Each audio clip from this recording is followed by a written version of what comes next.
5, 4, 3, 2, 1.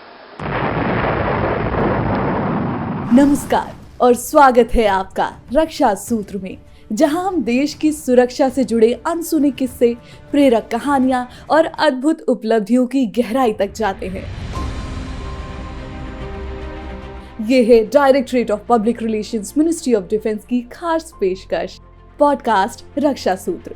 आज का एपिसोड समर्पित है उस संस्था को, उस ऑर्गेनाइजेशन को जिसने भारत की सुरक्षा की दीवार को तकनीकी अदृश्य ढाल से सशक्त किया है। हम बात कर रहे हैं रक्षा अनुसंधान और विकास संगठन की, यानी DRDO।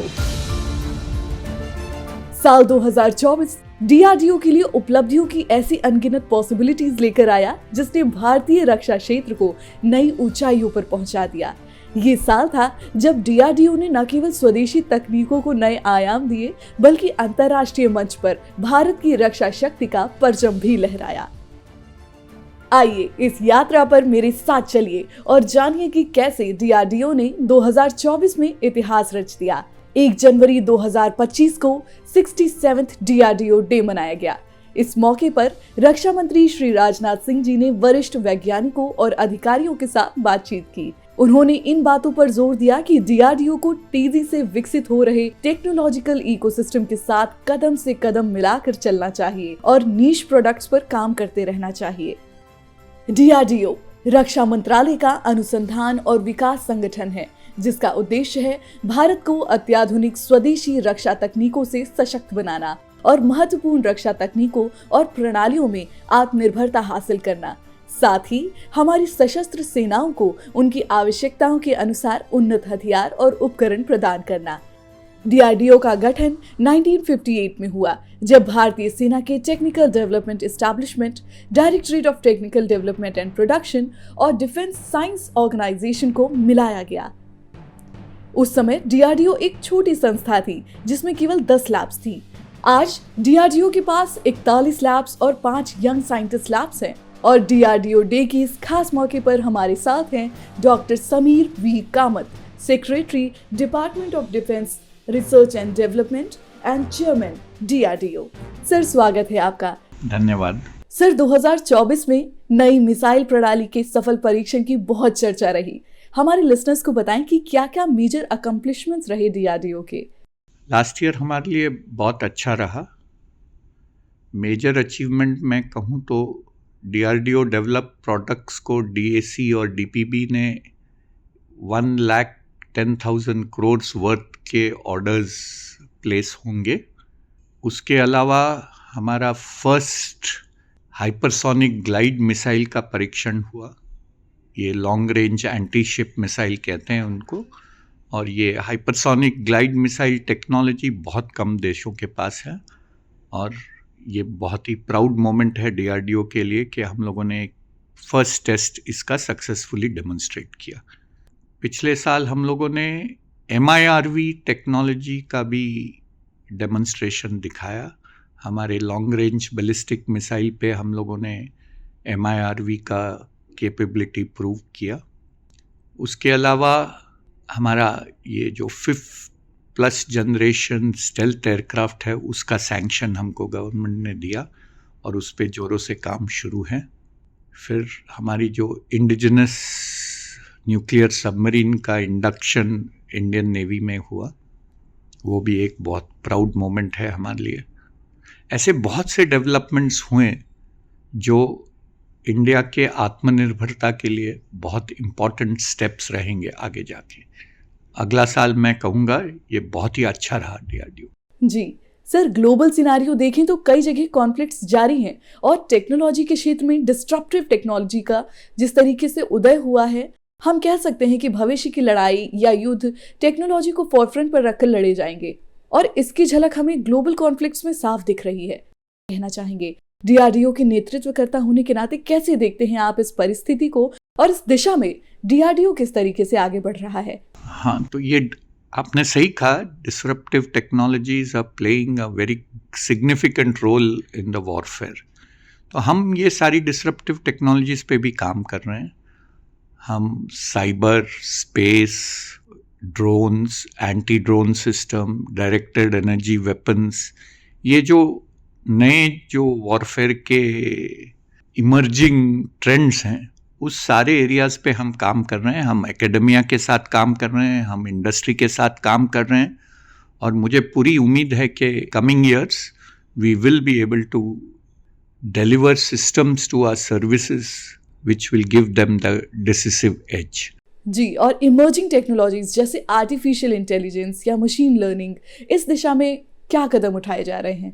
Artificial intelligence, quantum technologies, ये हम लोगों ने एक कंसोर्शियम अप्रोच यूज़ कर रहे हैं हम लोग इस टेक्नोलॉजीज को रैपिडली डेवलप करने के लिए। हम एकेडमिया, हमारे DIA COEs जो हैं, DRDO industry academia centres of excellence, उनके साथ एक कंसोर्शियम ग्रुप में हम लोग इन टेक्नोलॉजीज पे काम कर रहे हैं, so that these technologies are developed in a very short time frame. जी, और जैसा कि आपने अभी ड्रोन्स का जिक्र किया सर, ग्लोबल कॉन्फ्लिक्ट्स को देखें तो हम ये कह सकते हैं कि इनकी हाई डिमांड रही है। मैं जानना चाहूंगी कि इस डायरेक्शन में हम किस तरीके से बढ़ रहे हैं। देखिए, ये जो छोटे ड्रोन्स हैं वो इंडस्ट्री में क्षमता काफ़ी है, तो DRDO का फोकस अभी हम लोग मेल UAVs और हेल UAVs पे कर रहे हैं, और हम लोग जल्दी ही अनमैन्ड कॉम्बैट ड्रोन का भी डेवलपमेंट शुरू कर सकते हैं। तो हमारा फोकस बड़े ड्रोन्स, लॉन्ग एंड्योरेंस ड्रोन्स पे होगा। जी बिल्कुल सर। साथ ही बात करें डिफेंस प्रोडक्शन के क्षेत्र में प्राइवेट सेक्टर के योगदान की, इसे लेकर केंद्र सरकार भी काफी जोर दे रही है। वर्ष 2025 को रक्षा मंत्रालय के लिए ईयर ऑफ रिफॉर्म्स घोषित किया गया है, जिसमें इस मुद्दे को भी इंक्लूड किया गया है। इस दिशा में DRDO किस तरीके से रिसर्च एंड डेवलपमेंट के लिए प्राइवेट प्लेयर्स को इनकरेज कर रहा है? तो DRDO ने काफ़ी न्यू स्कीम शुरू की हैं जो प्राइवेट सेक्टर में R&D के लिए इनकरेजमेंट करती है। तो पहली तो स्कीम हमारी है टेक्नोलॉजी डेवलपमेंट फंड। उसमें पहले हम 10 करोड़ तक फंड कर सकते थे, बट अभी रक्षा मंत्री जी ने उसका लिमिट 10 करोड़ से 50 करोड़ किया है। तो इस scheme, under this scheme, we can fund projects up to 50 crores in any private institution. So this has worked very well, and we are now currently running more than 80 projects under this scheme, where we have projects for indigenization, projects for upgradation, as well as projects for doing cutting edge R&D. All these three independent, distinct parts of the scheme are being funded. In addition, we have what is known as development cum production partner. In all our mission mode projects, हम एक या दो industry को हमारा partner बनाते हैं right from the design and development stage. उससे क्या होता है? They work very closely with us from the beginning of the project, and hence are able to absorb the technology much better, and hence building their capability and enabling them to take further projects on the same systems line on their own. So these are some of the schemes that we have started. Today, we are soon going to start a scheme where our labs will be able to directly work with startups, funding them as a part of our projects, which will then bring in much more innovation in the products that we develop.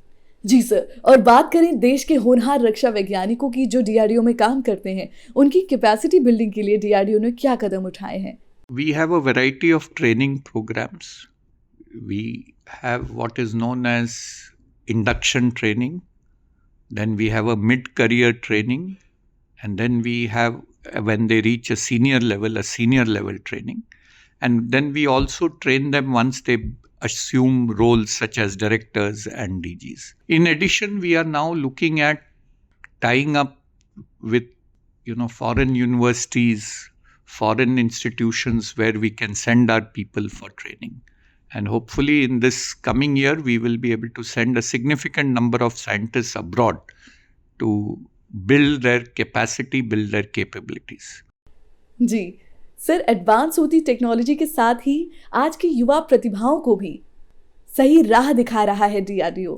मैं जानना चाहूंगी कि देश के युवाओं, specially जो science and technology के क्षेत्र में इंटरेस्टेड हैं, उनको DRDO का हिस्सा बनने के लिए आप कैसे प्रोत्साहित कर रहे हैं? इस पॉडकास्ट के अधिकतर ऑडियंस, अधिकतर श्रोता देश के युवा हैं, who are listening to you right now across the nation. वो ये जानना चाहेंगे कि वे कैसे इस ऑर्गेनाइजेशन का हिस्सा बन सकते हैं। उसके लिए भी हम लोग we are trying some new innovative schemes. We are looking at starting campus recruitment provided we get the go ahead from the government. We are also looking at starting schemes like Vigyan Veer, where we will give scholarship to the bright BTech students during their BTech and then expect them to join us after they've complete their BTech. So with this we hope to attract the brightest talent which joins our IITs and NITs. So these schemes are what we are looking at, but we are also looking at a mechanism where if they decide to, start their own startups, we can work closely with them in that mechanism also. So we are trying to attract them to DRDO. If they are not able to join DRDO, we are trying to attract them into the defense R&D field so that we can work closely with them and deliver innovative products to our services. जी बिल्कुल sir, आदरणीय प्रधानमंत्री श्री नरेंद्र मोदी जी का युवा शक्ति को मौका देने पर जोर रहता है और ये हम हर क्षेत्र में देख पा रहे हैं। सर, अगर बात करें लाइट टैंक जोरावर की, जिसका हाल ही में लेह में परीक्षण किया गया, उसके बारे में हमारे लिसनर्स को बताएं। तो ये लाइट टैंक ये बहुत ही अच्छा मॉडल है गोइंग अहेड.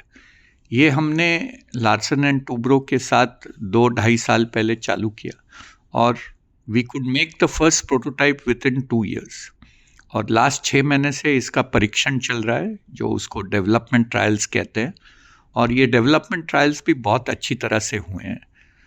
तो रिसेंटली जैसे आपने कहा उसका हाई एल्टीट्यूड में फायरिंग भी उसका किया गया, उसका whether it can run without any problems at those altitudes, those also have been tried and I'm very happy to say that the tank performed very well.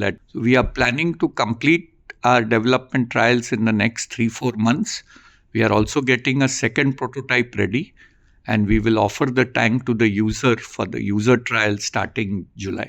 जी, और सर जैसा कि मैंने पहले भी जिक्र किया कि रक्षा मंत्री जी ने वर्ष 2025 को रक्षा क्षेत्र के लिए ईयर ऑफ रिफॉर्म्स घोषित किया गया है, तो डीआरडीओ की कार्यक्षमता, कार्यप्रणाली और वर्कफोर्स के साथ ही और क्या कुछ नए रिफॉर्म्स आपकी बकेट लिस्ट में हैं? हम लोगों ने रिफॉर्म्स के बारे में लास्ट ईयर काफ़ी सोच विचार किया है. आप जानते ही होंगे एक गवर्नमेंट ने विजय राघवन कमेटी भी बनाई थी, तो उनके रिकमेंडेशंस पर हम लोगों ने इंटरनल कमिटीज़ बना के उसको कैसे इम्प्लीमेंट किया जाए उस पर काफ़ी चर्चा भी की है. और इस साल ये सारे रिफॉर्म्स हम करेंगे. ये मेन पिलर्स रिफॉर्म्स के होंगे. How to improve our internal efficiency, उसके लिए एक सेट ऑफ रिफॉर्म्स हैं. दूसरे रिफॉर्म्स हैं हमारे HR, how to improve our HR and improve reward performers and increase greater accountability. और थर्ड रिफॉर्म्स का स्टेप है कि how to increase the R&D ecosystem. तो तीनों चीज़ों पे काम होगा और इस साल पूरा रिफॉर्म्स इम्प्लीमेंट हो. जी, और सर डीआरडीओ के प्रोजेक्ट्स का टाइमली एग्जीक्यूशन और कंप्लीशन हो, इसके लिए क्या कदम उठा रहे हैं आप? ये एक चैलेंज रहा है, तो हम लोगों ने काफ़ी स्टेप्स लिए हैं हमारे प्रोजेक्ट सैंक्शनिंग मेथड्स पर. हम how we sanction projects, how we evaluate the time for our projects.